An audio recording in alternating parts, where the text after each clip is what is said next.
आज 14 सितंबर का दिन है और जिसको प्रारंभ से लेकर के हिंदी दिवस के रूप में मनाया जाता है। और आज यहाँ पर एक तो जो सरकारी क्षेत्र में है, जो अधिकारी और कर्मचारी हिंदी भाषा में अपने काम को अधिक करते हैं, उन सभी को सम्मानित किया गया है। और इसमें प्रदेश स्तर पर भी और जिला स्तर पर भी उनको सम्मानित करने का कार्यक्रम था।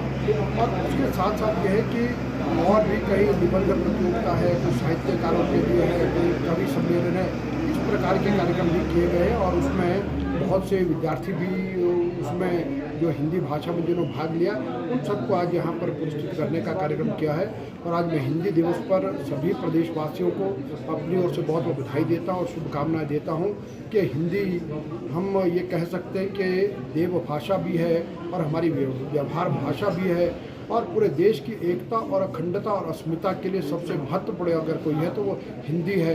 और हिंदी हमारे शासकीय कामकाज में भी उपयोग होती है। और हिमाचल प्रदेश की तो हमारी राजकाज की भाषा भी हिंदी ही है। सर, प्रदेश के शिक्षण संस्थानों का जिस तरीके से ग्रेड कम हो रहा है, ग्रेड नीचे हुआ है, तो इस पर क्या कहना चाहेंगे? क्या कुछ आगे स्टेप्स उठाएं? हर साल गिरती जा रही है।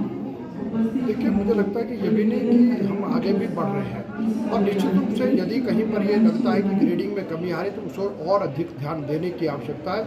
और अब हम नई राष्ट्रीय शिक्षा नीति लागू करने की दिशा में भी बढ़ रहे हैं, तो निश्चित रूप से हम शिक्षा के क्षेत्र में और अच्छा हम क्या कर सकते हैं उसको करेंगे। सर, वजह क्या है जो ये ग्रेड कम हो रहे हैं? कुछ इसके बारे में अध्ययन किया गया है? देखिए, अभी तो कोई मुझे विशेष वजह नहीं लगती। अभी तो हम ये भी कह सकते हैं लगभग ये जो हमारा 1.5-2 वर्ष जो कोरोना काल में भी समय बीता, तो एक कारण ये भी हो सकता है। सर, वीसी का बयान आया था कि शिक्षण संस्थान बहुत हो गए हैं, इसलिए ये ग्रेडिंग में कमी आई है। आप कैसे? नहीं, मुझे लगता है ये सब के सब तो कारण नहीं हो सकते, लेकिन ये है कि अगर कहीं सुधार करने की आवश्यकता है वो सुधार करना चाहिए। सर, अगर कोविड के मामलों में कमी आते हैं तो क्या स्कूल खोलने पर विचार किया जाएगा? निश्चित रूप से यदि कोविड के मामले बाकी साथ लगते पड़ोसी राज्यों की तुलना में हमारे कम होते हैं तो फिर स्कूलों को खोलने पर विचार किया जा सकता है। सर, कोरोना के चलते जो कलाकारों का रोजगार छिन गया है, तो ऐसे में अब स्थिति जो सामान्य होने लगी है, तो ऐसे में सरकार का कोई प्रयास रहेगा कि उनको रोजगार दिया जाए? हाँ, निश्चित रूप से रोजगार को तो क्या है, अब जब कार्यक्रम अगर धीरे धीरे प्रारंभ होते हैं तो निश्चित रूप से कोरोना में कलाकारों का नुकसान हुआ, लेकिन समाज के हर वर्ग का हुआ है।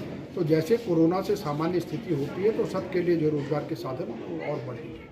Thank you very much.